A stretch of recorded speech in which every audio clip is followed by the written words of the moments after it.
तो चलिए सीधे आज की इस रोंगटे खड़े कर देने वाली चर्चा में चलते हैं। The shadow in the storm, a tale of deception and survival. देखिए, आज हम जिस घटना पर बात करने वाले हैं ना, वो कोई आम डरावनी कहानी नहीं है। ये असल में इंसानी दिमाग, हमारे डर और धोखे का एक ऐसा माइंड बेंडिंग केस स्टडी है जो सोचने पर मजबूर कर देता है। हम देखेंगे कि कैसे कभी-कभी हमारी अपनी भावनाएं ही हमारी सबसे बड़ी दुश्मन बन जाती हैं।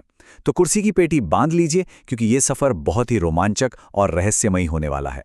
जरा इस आवाज को महसूस कीजिए। भैया, कहाँ हो तुम? मुझे बहुत डर लग रहा है। प्लीज मेरी मदद करो, मैं इस अंधेरे में बिल्कुल अकेली हूं। रोंगटे खड़े हो गए ना?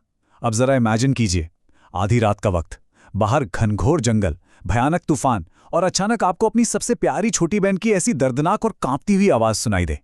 कोई भी इंसान अपनी जान की परवाह किए बिना उसे बचाने बाहर दौड़ पड़ेगा, है ना? बिल्कुल। लेकिन रुकिए, यहीं पर तो इस पूरी घटना का सबसे भयानक धोखा छिपा है। चलिए थोड़ा रिवाइंड करते हैं और देखते हैं कि हमारे मुख्य किरदार गोपाल आखिर इस खौफनाक सिचुएशन में फंसे कैसे। तो इस खौफनाक रात की शुरुआत होती है शाम के ढलते वक्त से। यहां गोपाल का सफर शुरू होता है, फिर मंदिर पहुंचना, आधी रात की वो डरावनी पुकार और आखिर में सुबह का सच। शुरुआत में गोपाल रामपुर के मेले से अपनी बैलगाड़ी पर घर लौट रहा था। सब कुछ नॉर्मल था, लेकिन फिर मौसम ने अचानक करवट ली। आसमान में काले बादल ऐसे घिराए मानो दिन में ही रात हो गई हो। बिजली कड़कने लगी और ऐसी तेज बारिश शुरू हुई कि बारिश की बूंदें चेहरे पर सुइयों की तरह चुभ रही थीं। पूरा रास्ता गहरे कीचड़ में तब्दील हो गया और बैल भी एक कदम आगे बढ़ाने से डर रहे थे। ये सिर्फ एक खराब मौसम नहीं था दोस्तों, ये तो ऐसा लग रहा था जैसे कुदरत खुद गोपाल को उस घने डरावने जंगल में फंसाने की साजिश रच रही हो। और फिर उस तूफान के बहरे कर देने वाले शोर और गड़गड़ाहट के बीच अचानक एक आवाज गूंजती है, टन टन टन, एक पुराने शिव मंदिर की घंटी की आवाज। अब आप खुद सोचिए, उस खौफनाक माहौल में गोपाल के लिए ये आवाज किसी संजीवनी बूटी से कम नहीं थी। उसे लगा, चलो जान बची। उसने तुरंत अपनी बैलगाड़ी मोड़ी और मंदिर की तरफ भाग लिया। लेकिन सच बताऊं, उसे इस बात का रत्ती भर भी अंदाजा नहीं था कि सुरक्षा का ये जो एहसास था ना, वो पूरी तरह से एक छलावा था। एक ऐसा इल्यूजन जो उसे एक बहुत बड़े, बहुत ही खतरनाक साइकोलॉजिकल टेस्ट की तरफ धकेल रहा था। अब बाहर और अंदर के माहौल का ये जो भारी कॉन्ट्रास्ट है ना, ये देखना बहुत जरूरी है। एक तरफ बाहर का नजारा देखिए, हिंसक बारिश, घुप अंधेरा, चीखती हुई हवाएं और जानलेवा जंगल। और वहीं दूसरी तरफ मंदिर के अंदर का माहौल बिल्कुल अलग था। शिवलिंग के सामने शांत जलते हुए दिए, धूप बत्ती की वो मीठी सी खुशबू और वहां बैठे एक सफेद दाढ़ी वाले बुजुर्ग साधु महाराज। ये कॉन्ट्रास्ट किसी के भी दिमाग को रिलैक्स करने के लिए काफी हैं। गोपाल को भी लगा कि बस अब वो एकदम सेफ है। मंदिर की वो शांति उसे एक झूठा सुकून दे रही थी। और आपको पता है, ठीक इसी पॉइंट से वो असली दिमागी खेल शुरू होता है।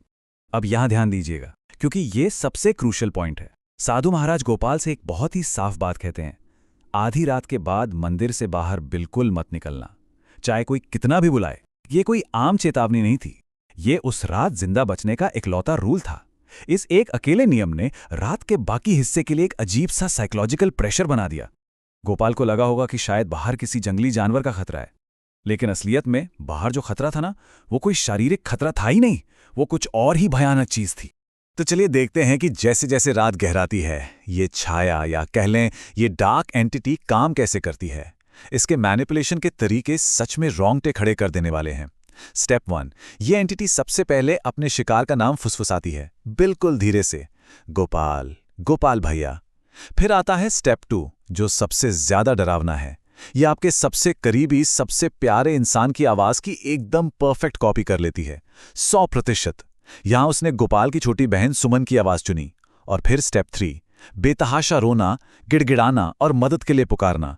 ये कोई रैंडम तरीका नहीं है, ये एक ऐसी चाल है जो आपके दिमाग के सारे लॉजिक को शट डाउन कर देती है और सीधा आपकी भावनाओं पर वार करती है। और इस तरह हम इस पूरी घटना के क्लाइमैक्स पर पहुंचते हैं। अब सबसे बड़ा सवाल हमारे सामने ये है कि क्या गोपाल सर्वाइवल का वो इकलौता नियम तोड़ देगा? जरा सिचुएशन देखिए, बाहर से उसकी बहन की आवाज लगातार आ रही है, वो रो रही है, कह रही है कि वो ठंड से जम रही है, उसे बहुत डर लग रहा है। गोपाल का दिल तो जैसे बैठ ही गया। उसका लॉजिकल दिमाग कह रहा है कि सुमन तो घर पर सेफ है, लेकिन उसकी भावनाएं चीख चीख कर कह रही हैं कि उसकी छोटी बहन बाहर उस भयंकर तूफान में फंसी है और उसे अभी मदद चाहिए। और फिर इसी इमोशनल प्रेशर में आकर गोपाल खुद को रोक नहीं पाता। वो मानो किसी सम्मोहन में धीरे धीरे मंदिर के उस दरवाजे की तरफ बढ़ने लगता है। लेकिन तभी एकदम ऐन मौके पर एक मजबूत हाथ गोपाल को झटके से पीछे खींच लेता है। साधु महाराज, उन्होंने उसे रोक लिया। और यहीं पर इस खौफनाक रात का सबसे बड़ा राज खुलता है। वो कहते हैं, ये मन को पढ़ लेती है, तुम्हारे सबसे प्रिय व्यक्ति को ढूंढती है और उसकी आवाज की नकल करती है। ये एक चाल है। बाप रे, मतलब समझ रहे हैं आप, ये कोई आम भूत प्रेत नहीं है।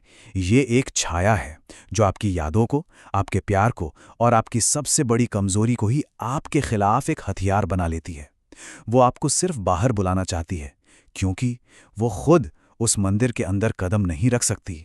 जैसे ही ये राज खुलता है ना, बाहर वो छाया बौखला जाती है। उसकी आवाज और भी तेज हो जाती है। वो गुस्से में चीखने चिल्लाने लगती है। लेकिन मंदिर के अंदर का नजारा देखिए। साधु महाराज शांति से जमीन पर बैठते हैं और एक बहुत ही पावरफुल रिदमिक मंत्र का जाप शुरू कर देते हैं। ओम नमः शिवाय। ये सिर्फ एक मंत्र नहीं था, ये एक इनविजिबल शील्ड थी। एक तरफ बाहर से आने वाली वो भयानक चीखें जो गोपाल का दिमागी संतुलन बिगाड़ने पर तुली थीं, और दूसरी तरफ साधु की वो शांत लेकिन बेहद शक्तिशाली आवाज। और आपको पता है क्या, फाइनली उन मंत्रों की पॉजिटिव एनर्जी उस छाया के साइकोलॉजिकल खेल पर भारी पड़ जाती है और बाहर एकदम सन्नाटा छा जाता है। अब बात करते हैं अगली सुबह की। जब सूरज निकलता है तो कुछ बहुत ही चौंकाने वाले खुलासे होते हैं। सबसे पहले तो मंदिर की बाउंड्री के ठीक बाहर कीचड़ में गोल गोल पैरों के गहरे निशान मिलते हैं। इसका सीधा सा मतलब था कि वो परछाई पूरी रात अपने शिकार की तलाश में उस मंदिर के चारों ओर पागलों की तरह चक्कर लगाती रही थी। फिर साधु उस छाया का इतिहास बताते हैं। असल में वो एक ऐसी औरत की भटकती हुई आत्मा थी जो सालों पहले अपने भाई को इसी जंगल में ढूंढते हुए एक भयानक तूफान में मारी गई थी। और सबसे अहम बात, वो आत्मा उस शिव मंदिर की पवित्र सीमा को पार नहीं कर सकती थी। उसका इकलौता तरीका बस यही था कि वो आपको इमोशनली ब्लैकमेल करे और आपको खुद उस सीमा से बाहर आने पर मजबूर कर दे। अगर हम उस आधी रात के भ्रम को सुबह की सच्चाई के साथ कंपेयर करें तो एक बहुत बड़ा रिलीफ महसूस होता है। रात में क्या था, ऐसा लग रहा था मानो सुमन तूफान में ठंड से कांप रही है, रो रही है, मुसीबत में है। और फिर कट टू सुबह की सच्चाई, जब गोपाल दोपहर तक जैसे तैसे अपने घर पहुंचता है तो वो क्या देखता है, उसकी बहन सुमन एकदम सेफ अपने घर के आंगन में आराम से खेल रही है। ये चीज़ हमें बहुत गहराई से बताती है कि कैसे हमारा डर अक्सर हमारे ही दिमाग का पैदा किया हुआ एक इल्यूजन होता है, जिसे बाहरी ताकतें सिर्फ और सिर्फ बड़ा चढ़ाकर पेश करती हैं। जब गोपाल ने अपनी बहन को सुरक्षित देखा और उसे गले लगाया तो सच मानिए वो उस पूरी खौफनाक रात का सबसे बड़ा और सबसे सुकून देने वाला पल था।